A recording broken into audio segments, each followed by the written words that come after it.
You guys watched the presidential debates yesterday? No, I didn't. I assume it sort of went something like this.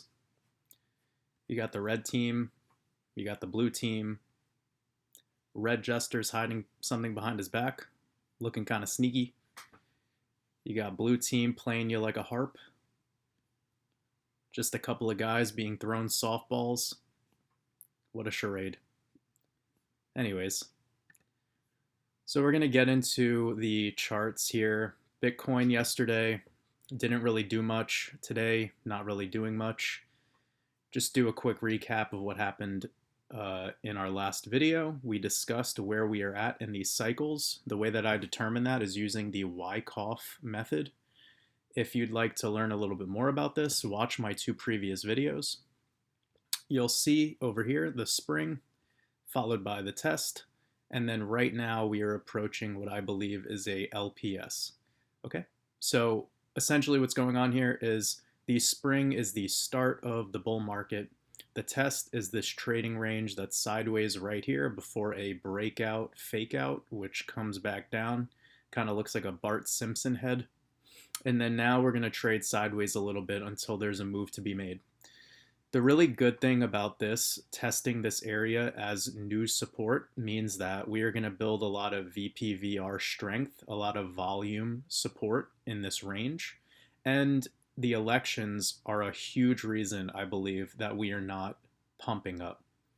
Essentially, what's going on in the markets is there's way too much on the table. Yesterday was the presidential debates, which has caused a lot of volatility in the traditional markets, which we'll check out in a second. But today, I'm pretty sure the government will be talking about the next stimulus bill, and that'll probably bring on some volatility coming into tomorrow, if not creating it right now as well. So it's just an avalanche of different things that are going to happen that'll make October also a very volatile month. In my previous video, I went over how leading up to the elections, the volatility will probably make a lot of weak hands leave the market. What I mean by that is people who are new to investing, they're not really sure what's going on. Maybe they were buying up here and then this pump happened and now they're here and they think it's a scam. They think we're never going to go back. Those are the people with weak hands. A great example is David Portnoy, this guy at Barstool Sports who literally bought in here and then a week later sold everything because the price went down. This guy's a buffoon. Anyways, these cycles and understanding this Wyckoff method will help us to be able to determine the time horizon as a much longer space as opposed to just being moon boys or thinking that we're going to tank back down to where we did in March. So I'm trying to navigate through this cycle as a more calm investor who understands the game. And the only way you could really understand the game is by looking back at previous data. So the Wyckoff method is a blessing in a way because we have over 100 years of this repeating itself. And even though the crypto market is only 10 years old, we can utilize it to navigate because honestly, these market cycles work pretty much the same way every time. So I'm going to quickly break this down and then I'm going to move into traditional markets and explain when this volatility will come back into the crypto market. So we have the previous all-time high over here, which was in December 2017. And we can mark that as A. And then what happens is right before that, we have this BU, it's backup, which is a dip down to the last moment where you'll be able to get discounted crypto before everything goes parabolic. Now you'll see at the end of my chart over here, we have BU again. So essentially this low BU at 2,000 will now be pushed up to somewhere around 12,000. And you'll see that will put a new all-time high into play. So we crash down pretty violently. We try testing, we fail, testing, we fail, testing, we fail, and then essentially we just give up. And that enters this SC phase, which is followed by a parabolic move called the automatic rally. We crash down pretty badly again. We attempt to test, and then Black Swan event happens, which was the Corona crash. Boom. we enter the spring. Now, the reason why the spring is the signal of a bull market incoming is because the Wyckoff method explains that when there's the most panic is when the strongest hands buy. And the strongest hands are the comp man, the person who's moving these markets, and they use this moment, they create this moment actually. Black swan events are created. For people who do not believe that, you just have to wake up. I mean, event 201 was happening in October when they were discussing coronavirus. So this move right here, where it dumped down to December, you best believe that the smartest players in the game were buying because they knew they were going to get one last pump, one last profitable moment before the dump. This is all calculated. These people are not stupid. They've been running this market, and their daddies have been running this market for 100+ years. So if we could rewind time, which we can't do, but at least we can look at these cycles to determine what's to come. So I know right now that we are approaching this LPS, which could be higher.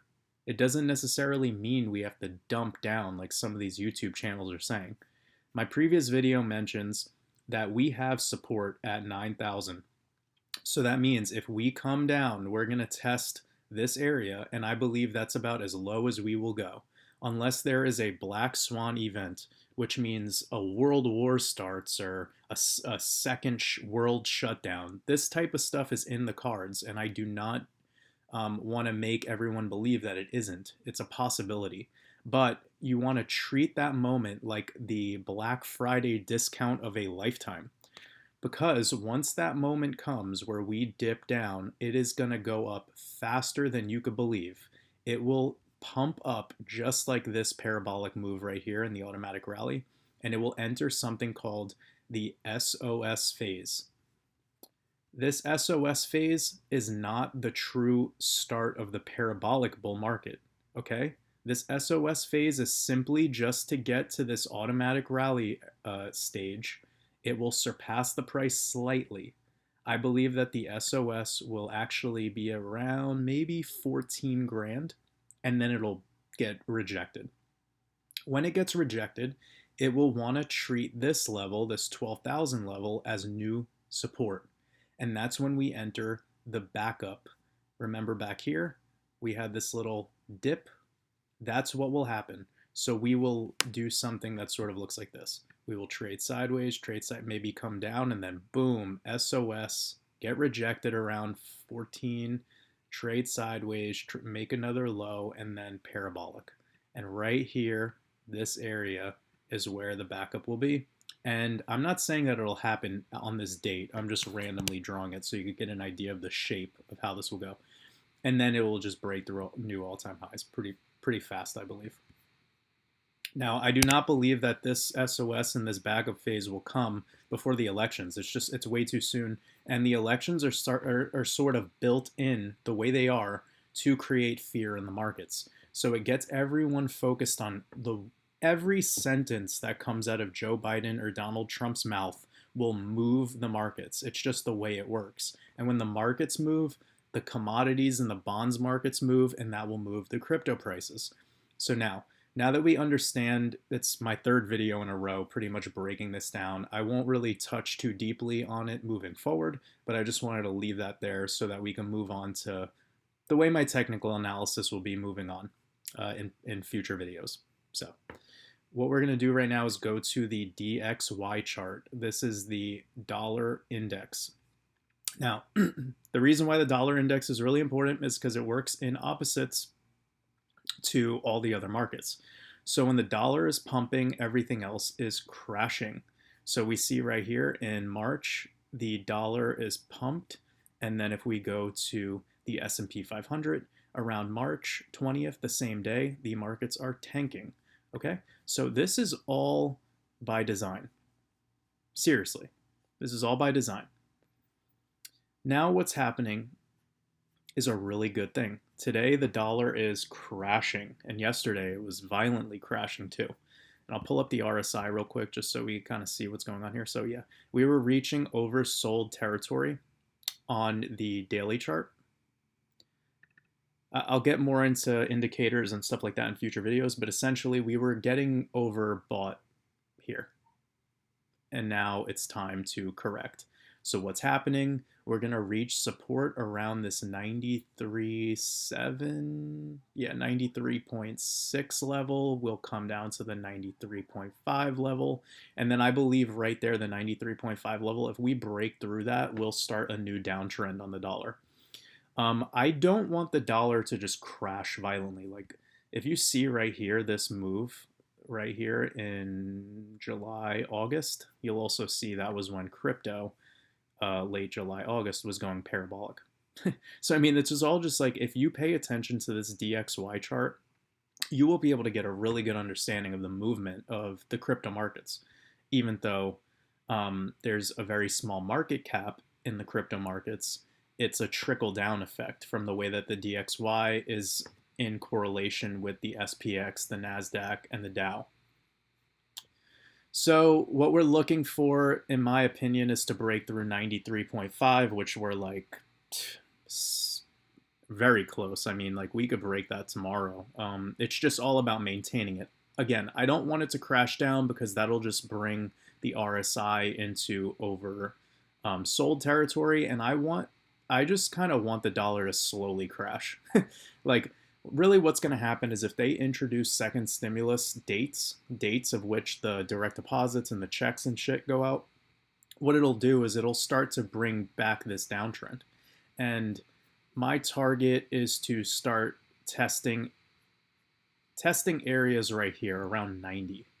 I think that's a comfortable space. That's when we'll start seeing the SOS phase in the crypto markets. So you heard it here.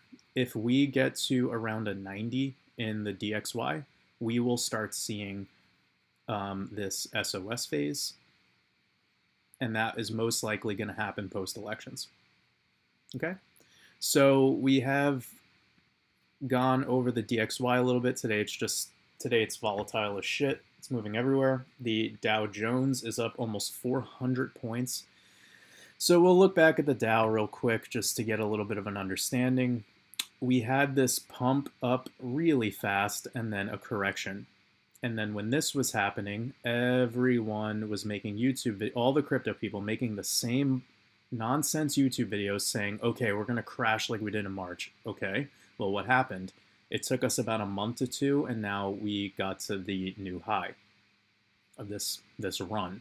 Okay, we corrected once we surpassed the previous high, and then we went parabolic to test, the previous all-time high, which I believe is coming actually. Probably around December, we'll be seeing this.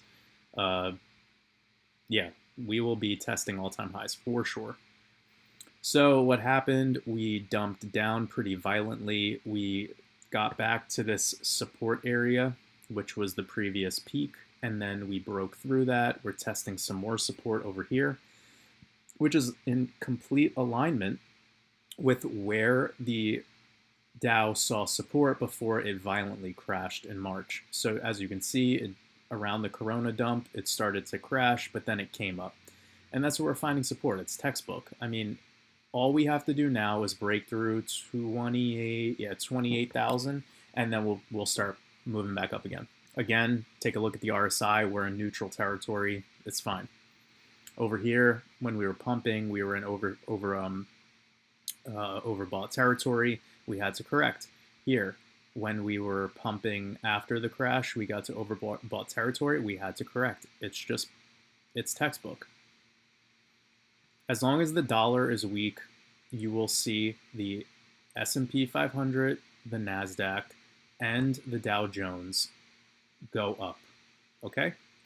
I could get into the 10-year yield, but I mean, I just like a 0.7 10-year yield for now. Like if we can get above 7.5, that'd be great, but the debt market and all that right now are very strange. Okay, yep, oil prices, they're doing fine, trading sideways. There's really nothing to panic about here. My favorite indicator in the stocks is Apple, as for companies. Apple Incorporated, this is great. As you see, we're in overbought territory with the RSI. We had to dump down, now we're correcting. We're right back in the middle it's time to move up. Like, it's just classic. Okay, so we'll go up to Bitcoin, and I'm going to show something. This is more my chart. I'll get rid of this. Sorry for this very noisy chart right here, but I'm just going to leave you guys off on this. So this is the shorter time frame. What I did was, once I saw us get snubbed out at 11,000 on September 16th, I drew this new range. So I put the bottom of this trading range, this channel, I guess you could call it, at the bottom wick, and the top wick, and this heart line I started to notice has been resistance. It was resistance for a majority of the time, and then lately, since this dump on the 21st, it's become new resistance. As you can see, this day, the 24th of September, when we had this huge green candle, we came up to it, and then we've just started this trend, this sideways trend for 1, 2, 3, 4, 5, 6, so a full week now. What I think will happen today is, as long as this dollar continues weak, it's only 11:30 a.m. New York time, so yeah, we have a full trading, like we have till 4:30 p.m. to see how the rest of this day goes. As long as the dollar stays weak, and if we break above this heart line, this dotted yellow line, we will want to test 11,100 again. So 11,100 is pretty much the level that we're looking for in the short term to break. Once we break 11,100, 11,300 becomes our next level, because that is the bottom support of the previous trading range. Breaking 11,300 pushes up above this trading channel, this dotted line that you're seeing, which gets all the way up to about 11.5. So I would like to see break above 11.5 total, and then we could just disregard this trading channel, and then I believe we'll start testing 12K again. It's very easy. It's not even that far up. It's percentage-wise from here to 12 is 11.5%. So with this type of sideways trading action, it's kind of reminding me of back here, and we could easily have one of these big green candles again, especially with the altcoins chilling out.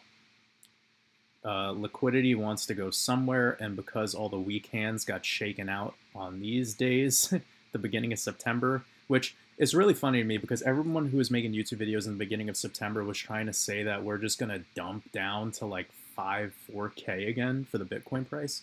But if you look back at the historic data of the S&P, like I think over 60 years, you can see even on election years, September is always a shit month in the market, and the same thing with October. So this is exactly playing itself out how it needs to. And once I started looking at the data and trying to take it a little more seriously, instead of just watching YouTube videos and hearing this one guy say, oh yeah, we're going to the moon tomorrow, like, those people are lying to you. Like, they're trying to get you to subscribe to them and click like and sell a program, and they're really not trying to keep a calm, strong-handed perspective to where we're moving. And let's just say this red line here that we have, which has been acting as support, it was acting as resistance during the dump, it's acting as support now, it's been maintaining its support over here, as you can see. It has us getting staying above 10. Sorry, let me see where it starts above 11. So around November, right around turning into December, it has us staying above 11K. So, I mean, if this plays out, which I actually believe it will, if this plays out, we can be seeing significant takeoff in prices, because this would be a huge time frame to trade in a sideways range, right? Like all the way up until 80 days. If we took 80 days to trade sideways and kind of just slowly follow up this line, we know a breakout's coming. Like, let's look at this sideways trading range we had here, and I'll call it from this pump date, just to be fair. Boom, 88 days. So it took us 88 days, be more conservative, 82 days to then start this new trajectory. And that's actually exactly what I have in my analysis, I believe we have about 80 days to start seeing a move up, which would be around December. So to come back to my charts real quick, hide all this nonsense, come back to the tether chart that I was using. Okay, yeah, so I mean, we're looking at around the beginning of December to hit our SOS. Or at least hit the SOS a little sooner and get our BU in around the holidays, which would be great. I would love to see a 13K, 12K Bitcoin trading at around the new year. That'd be great, because it's in most people's analysis that by May 2021 we're going to start seeing new all-time highs, like significantly higher. I mean 30K easily. So we're not hitting 30K tomorrow. We have almost a full year to go. Don't let this shake you out. These two guys don't care about you. They don't care about your family. They don't care if you get stimulus checks or not. This is a charade. Red guy, blue guy, it's all the same. Stay woke.